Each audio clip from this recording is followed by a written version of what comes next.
శిక్షించడమే మానేశారు. ఎందుకంటే బయట ఉండే జనాభా కంటే జైళ్ళలో ఎక్కువ జనాభా ఉండే పరిస్థితి వచ్చింది కాబట్టి ఆ దేశం కంట్రోల్ చేయలేక ఇంకా వదిలేసింది. ఉండేవాడే ఉంటాడు, పోయేవాడు పోతాడు అన్నట్టుగా దైవాధీనానికి వదిలేసి ఇవాళ మన దేశంలో కూడా పంజాబ్ లాంటి రాష్ట్రాలల్లో ఇక్కడ ఉన్న చాలామంది విద్యార్థులకు ఏ మేరకు నాకు తెలుసో తెలియదు, కానీ పోలీస్ అధికారులకు తెలుసు డ్రగ్స్ ఏ రకంగా ప్రభావితం చూపిస్తుంది, ఏ రకంగా బానిసలు అయిపోయినారు, యువత ఏ విధంగా నిర్వీర్యం అయిపోయి ఈ వ్యవస్థలు ఎట్లా దెబ్బతీస్తున్నాయో ఇది రాంపేట్గా విస్తరిస్తున్నది. అందుకే ఈరోజు ట్రాఫిక్ సమస్య లేకపోతే ఇతర సమస్యలు మనం పరిష్కరించుకోగలిగినాయి, దాన్ని స్ట్రీమ్ లైన్ చేసుకోవడం అవకాశం ఉంది. అది ప్రాథమికమైన బాధ్యతనే.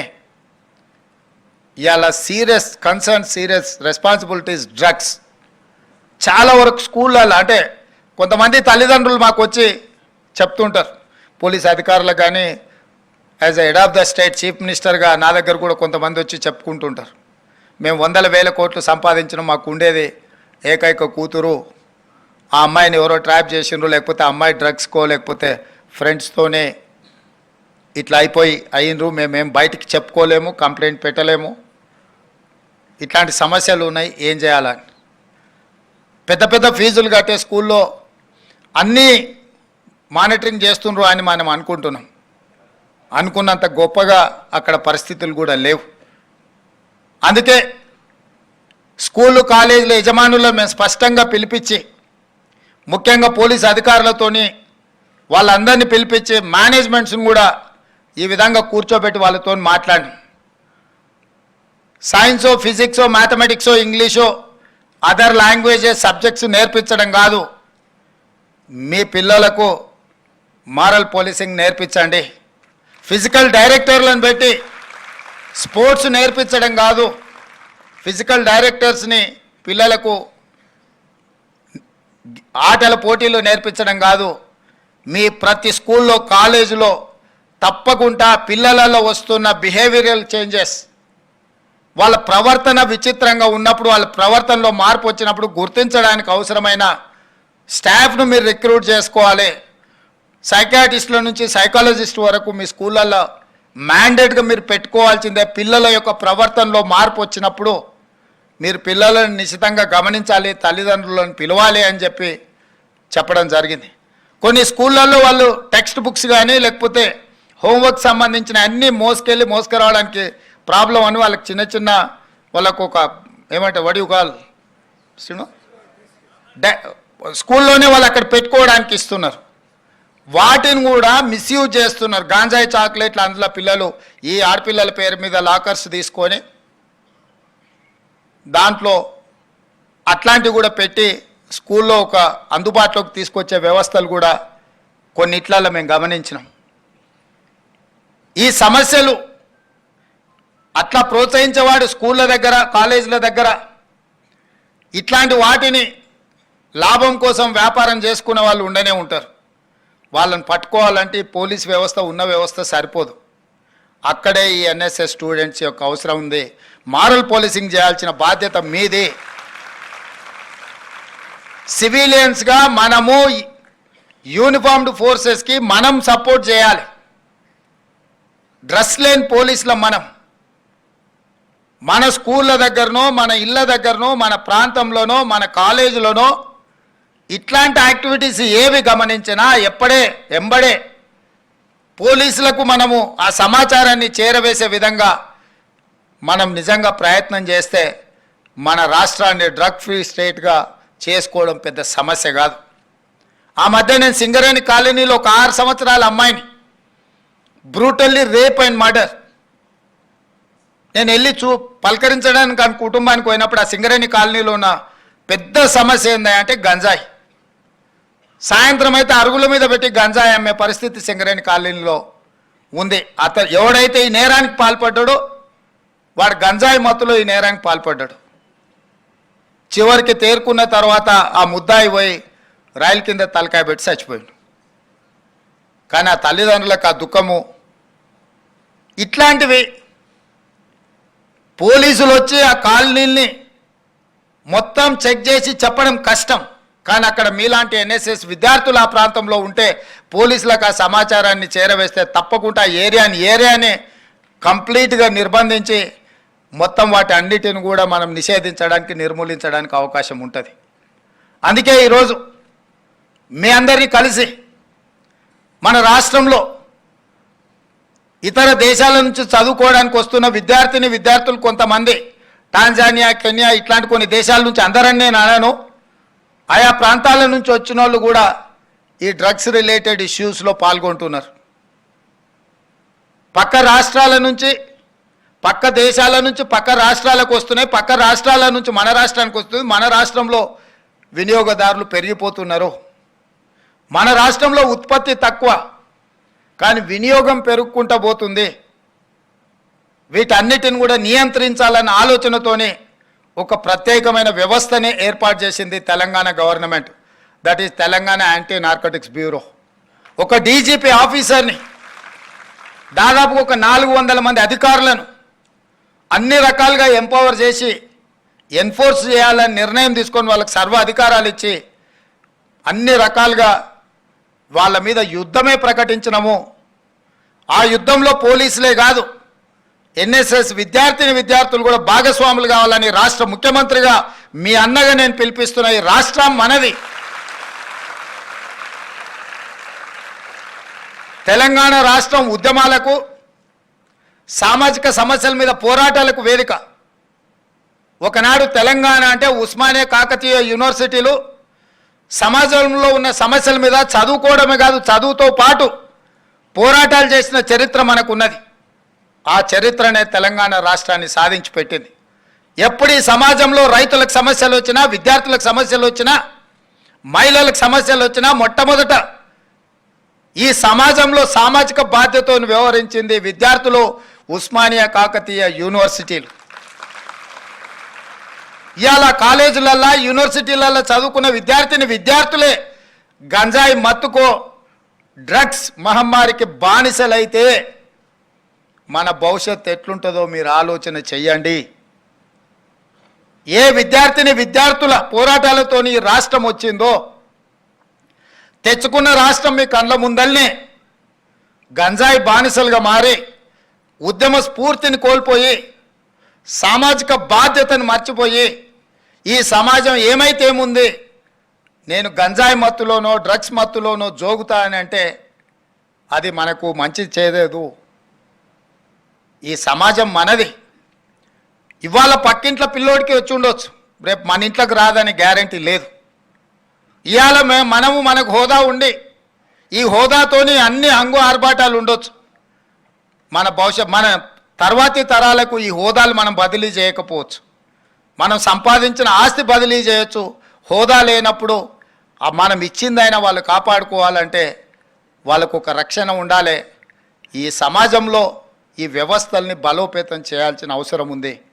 అందుకే ఈరోజు కేరళలో ఇంతకుముందే మా అధికారులు చెప్తున్నారు, నేషనల్ పోలీస్ సర్వీస్ అని ఎన్ఎస్ఎస్ ఎట్లనో పోలీసింగ్ సర్వీస్ కూడా, అంటే విద్యార్థులను పోలీసింగ్ చేసేటట్టు కూడా కాలేజీలలోనే వాళ్ళని ఎంపవర్ చేసి వాళ్ళకు ఒక బాధ్యత ఇచ్చి వాళ్ళకి ఆ ట్రైనింగ్ ఇచ్చే విధానాన్ని కేరళలో తీసుకొచ్చేది చాలా సక్సెస్ఫుల్ మోడల్ అని ఇంతకుముందే మా అధికారులు చెప్తున్నారు.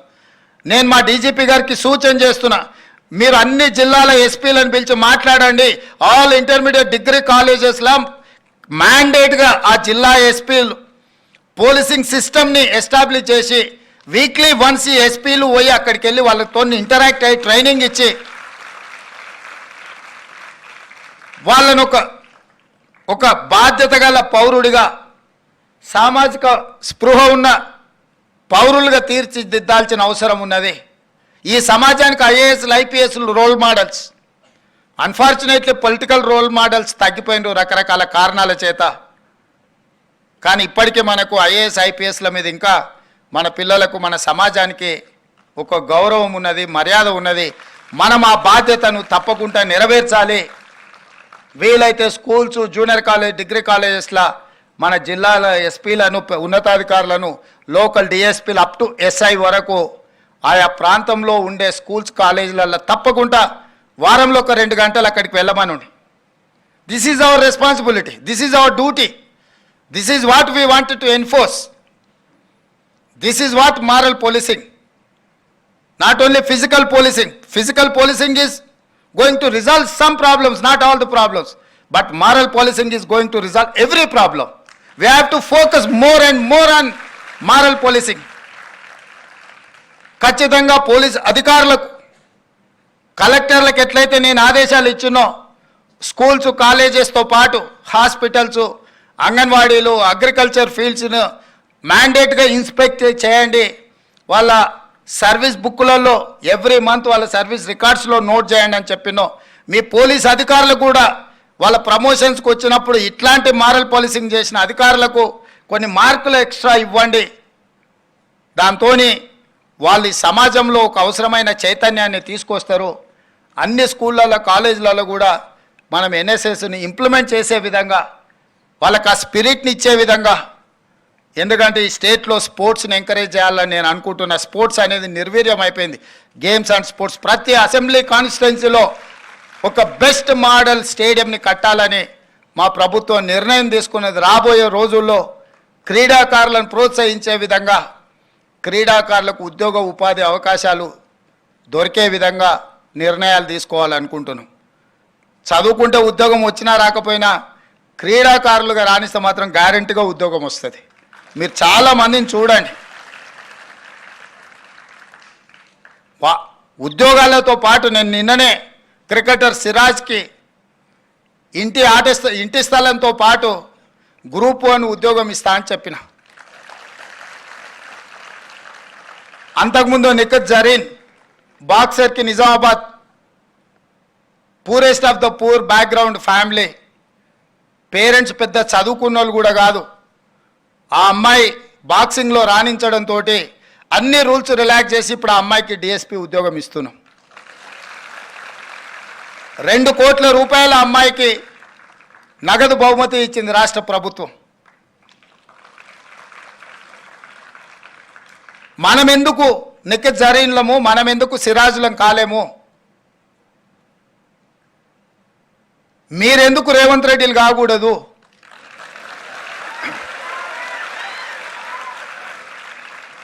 మేమేమి అమెరికన్ యూనివర్సిటీలను ఆక్స్ఫర్డ్ యూనివర్సిటీల్లో చదువుకొని ముఖ్యమంత్రి కాలే.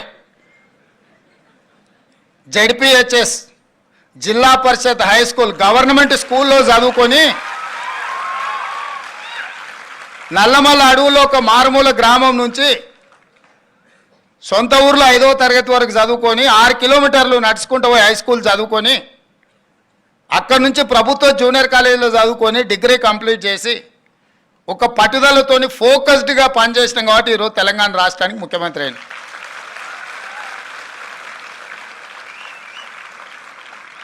నా వరకు నా లైఫ్లో నాకు ఏం రిగ్రెట్స్ లేవు. నా లైఫ్లో నేను అనుకున్నది సాధించిన ఒక సాటిస్ఫాక్షన్ నాకు ఉన్నది.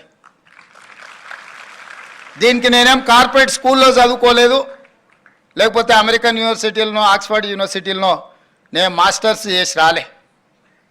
సామాన్య ప్రజల యొక్క ఆలోచన, సామాన్య ప్రజలలో ఒకరుగా ఈ ప్రజలలో మమేకమై ప్రజల యొక్క ఆలోచనని తెలుసుకుంటూ ప్రజా సమస్యల మీద నిలబడి కొట్లాడుతూ సమస్యలు వచ్చినప్పుడు ఆ సమస్యల్ని ఎదుర్కొని నిలబడ్డాం కాబట్టి ఈరోజు ఇక్కడికి రాగలిగినాం.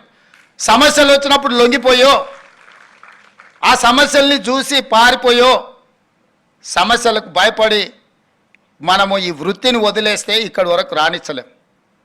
నేను కూడా అందుకే ఈ తరానికి చెప్తున్నా, ప్రజాప్రతినిధి అనేది అత్యంత పవిత్రమైన బాధ్యత. సరే, సమాజంలో రకరకాల పరిస్థితులు ఆ వృత్తికి రావాల్సినంత గౌరవము, ఇవ్వాల్సినంత విలువ లేదనుకో, దాన్ని రివైవ్ చేయాల్సిన బాధ్యత మా అందరి మీద ఉంది. నేను చెప్పేది ఒకటే, అన్నిటికంటే ఎక్కువ గంటలు కష్టపడి పనిచేసేది రాజకీయం. 24/7 పనిచేసినా ఇంకా కొంచెం పెండింగ్ ఉంటుంది. కానీ కొంతమందికి ఎంబడే అవకాశాలు వస్తే కొంతమందికి అసలే రావు.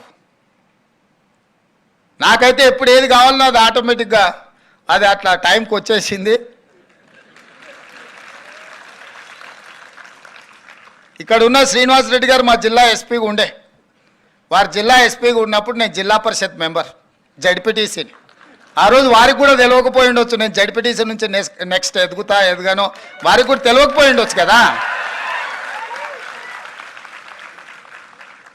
మా పోలీస్ స్టేషన్ వారు 60 కిలోమీటర్ల అవతలికి షిఫ్ట్ చేశారు. నేను ఏదో జడ్పీటీసీకి ఉండేనో మిడ్చల్ మండలంలో ఉండే పోలీస్ స్టేషను వేరే కారణం చేత 60 కిలోమీటర్ల దూరానికి మారుస్తే 3 బస్సులు మారి నేను ఆ పోలీస్ స్టేషన్కి చేరాలి ఎవరైనా ఫిర్యాదు చేయాలంటే. ఉదయం ఊరిలో బయలుదేరితే చీకటి వరకు స్టేషన్కి చేరుకుంటాం.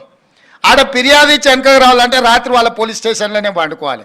ఒక రాత్రి పోలీస్ స్టేషన్లో ఎవడన్నా ఊరు నుంచి పోయి ఉంటే వాడిని ఎట్లా చూస్తారు ఊర్లో? ఆ సమస్యను తీసుకెళ్ళి వారికి వివరించిన. మీరు పోలీస్ స్టేషన్ తీసుకెళ్ళి బాలానగర్లో జడ్చర్ల అవతల పెట్టారు మిడ్జిల్ది ఇది. ఆ బాలానగర్కి పోవాలంటే 3 బస్సులు మారాలి. ఊరిలో నుంచి బయలుదేరితే 3 బస్సులు మారి పోలీస్ స్టేషన్కి పోయేవరకు అర్ధరాత్రి అవుతుంది. అర్ధరాత్రి పోలీస్ స్టేషన్లో వస్తే మీరు పోలీస్ స్టేషన్లో మంచిగా చూసుకున్న ఊరికి పోతే ఊరేమనుకుంటుంది. స్టేషన్ని మారవండి అని చెప్పి వారు ఎస్పీ ఉన్నప్పుడు నేను ఒక రిప్రజెంటేషన్ ఇచ్చిన. వారు చేసిండ్రు ఆ పని, చేయలేదని నేను అంటలే. కానీ ఆ రోజు నేను జడ్పీటీసీనే కదా, బాధ్యత పెద్దగా నెరవేర్చాల్సిన అవసరం లేదు, ఏముందిలే అని ఊరుకుంటే ఈరోజు శ్రీనివాసరెడ్డి గారిని అవసరమైతే హైదరాబాద్ కమిషనర్గా పోస్టింగ్ చేసే ముఖ్యమంత్రి కుర్చీలో ఉండేవాడిని కాదు. ఒకరోజు వారి దగ్గరికి నేను కాగితం తీసుకొని వెళ్ళిన, ఈరోజు మా ప్రాంతానికి అవసరం ఉందని. ఈరోజు ఏదైనా అవసరం ఉంటే వారు నా దగ్గరకు వచ్చి ఇది సమాజానికి అవసరం ఉందని చెప్తున్నారు. It's a span of 15 years.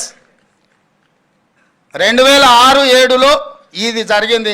2023లో Telangana రాష్ట్రానికి నేను ముఖ్యమంత్రి అయినా. 10 సంవత్సరాలు 16 సంవత్సరాలు కష్టపడితే రాష్ట్రానికి ముఖ్యమంత్రి కాగలిగినాము. మీరందరూ ఎందుకు కాలేరని నేను అడుగుతున్నా. మీరందరూ కష్టపడండి, ఒక ఫోకస్తో పనిచేయండి. ఇక్కడున్న జితేందర్ కావచ్చు, లేకపోతే అవినాష్ కావచ్చు, సుధీర్ బాబు వాళ్ళ ఫాదర్ ఎంపీ, కానీ ఆయన ఐపీఎస్ ఆఫీసర్. ఆయన ఏం రాజకీయాలు వైపు పోలే, చదువుకుంటే ఐపీఎస్ అయింది. శ్రీనివాస్ రెడ్డి గారు అగ్రికల్చర్ బ్యాక్గ్రౌండ్, చదువుకొని ఐపీఎస్ హైదరాబాద్ సిటీ కమిషనర్ అయింది. ఇవన్నీ కూడా ఏంటంటే మనం మన లైఫ్లో ఫోకస్ పెట్టినప్పుడు ఇది సాధ్యమవుతుంది. అట్లనే మీరు కూడా లైఫ్లో ఫోకస్ పెట్టండి. ఎన్ఎస్ఎస్ అని ఏదో ఉన్నాం, వాలంటీర్గా అట్లా వచ్చినాం, ఇట్లా పోయినాం, ఏదో సర్టిఫికెట్ వస్తుంది, లేకపోతే ఏదో ఆ డ్రెస్ వేసుకొని ఫోటో దిగినామని కాకుండా దీన్ని కూడా నిబద్ధతతో చేయండి. డెఫినెట్గా మీ లైఫ్లో మంచి లైఫ్ మీకోసం ఎదురు చూస్తుంది. చివరగా ఒక్క మాట, ఎలాన్ మస్క్ అయినా, బిల్ గేట్స్కైనా, బిల్ క్లింటన్కైనా, నరేంద్ర మోడీకైనా, రేవంత్ రెడ్డికైనా, ఎన్ఎస్ఎస్ స్టూడెంట్కైనా రోజుకి 24 గంటలే ఉంది. నేను ముఖ్యమంత్రి అయినా కాబట్టి నాకు 48 గంటలు పర్ డే లేదు. నరేంద్ర మోడీ గారికి కూడా 48 గంటలు లేదు. ఎలాన్ మస్క్ కూడా డ్రైవర్లెస్ కార్ కనిపెట్టిన వాళ్ళకు, ఇంజనీర్ కూడా 24 అవర్సే. ఈ 24 అవర్స్లో ఎవరికైనా 8 గంటలు పడుకోవడానికో కుటుంబానికి కేటాయించడానికి 8 గంటలు తీసేయండి. 8 గంటల నాన్ ప్రొడక్టివ్ లైఫ్ ఏమంది. ఇంకా మిగిలింది ఎంత? 16 అవర్స్. ఈ 16 గంటల్ని ఏ వర్టికల్ కింద మీ లైఫ్ను డిజైన్ చేస్తారో, డిఫైన్ చేస్తారో, ఫోకస్ చేస్తారో, ఆ 16 గంటలలో మీరు చేసే పనిని బట్టి మీరు ఒబామా కావచ్చు, మీరు బిల్ గేట్స్ కావచ్చు, బిల్ క్లింటన్ కావచ్చు, నరేంద్ర మోడీ కావచ్చు, రేవంత్ రెడ్డి కావచ్చు, లేకపోతే జితేందర్ శ్రీనివాస్ రెడ్డి కావచ్చు. ఈ 16 గంటలలో మన లైఫ్లో మనం ఏం పని చేయాలనుకుంటున్నాం అనే దాన్ని బట్టి మనం ఏమవుతామో డిసైడ్ అవుతుంది. అది కూడా పర్టికులర్గా 16 ఏళ్ళ నుంచి 25 ఏళ్ళ లోపల మనం వేసుకున్న రోడ్ మ్యాపే మిగతా లైఫ్ అంతా పనికొస్తుంది. 16 ఏళ్ళ నుంచి 25 ఏళ్ళు నాకు యంగ్ ఏజ్ వచ్చింది కాబట్టి చాలామంది పిల్లలు అంటారు నాకు కొంచెం స్పేస్ కావాలా, నేను కొంచెం ఎంజాయ్ చేయాలనుకుంటున్నా అని. ఈ 16 ఏళ్ళ నుంచి 25 ఏళ్ళ వరకు ఎంజాయ్ చేసిన వాటికి ఆ తర్వాత చేయడానికి ఏమి ఉండదు. ఈ 16 ఏళ్ళ నుంచి 25 ఏళ్ళ వరకు కష్టపడ్డావు అంటే 25 ఏళ్ళ నుంచి 80 ఏళ్ళ వరకు నీ లైఫ్ అనేది నీ చేతిలో ఉంటుంది. సమాజంలో గౌరవం ఉంటుంది. నిజంగా లైఫ్ ఎంజాయ్ చేయడం అనేది కుటుంబ సభ్యులతో రియల్ జర్నీ అక్కడనే స్టార్ట్ అవుద్ది. కాబట్టి మిత్రులారా, ఇది ఒక మంచి అవకాశం. మన లైఫ్ మన చేతుల్లో ఉంది. మన లైఫ్ని మనం ఎట్లా డిజైన్ చేసుకుంటే, ఎట్లా ఫోకస్ చేసుకుంటే, ఎట్లా రోడ్ మ్యాప్ చేసుకుంటే అట్లా తయారవుతుంది. గొప్ప వ్యక్తులు ఎవ్వరు గొప్ప కుటుంబాల నుంచి రాలే. మీరు ఎవరినైనా తీసుకోండి, ఫ్యూ ఎగ్జాంపుల్స్ ఉండొచ్చు కానీ మ్యాక్సిమం ఎగ్జాంపుల్స్ సామాన్యుల నుంచి, అబ్దుల్ కలాం నుంచి స్ట్రీట్ లైట్ కింద చదువుకున్న అబ్దుల్ కలాం సైంటిస్ట్ అవ్వడమే కాదు, సైంటిస్ట్ అయిండు కాబట్టి రాష్ట్రపతి అయ్యిండు. సైంటిస్ట్ కాకపోతే రాష్ట్రపతి అయి ఉండేవాడు కాదు. కానీ ఆయన చదువుకునేటప్పుడు రాష్ట్రపతి అయితే అని ఏం చదువుకోలే, సైంటిస్ట్ కావాలనుకుని చదివిండు, సైంటిస్ట్ నుంచి రాష్ట్రపతికి అయ్యిండు అబ్దుల్ కలాం.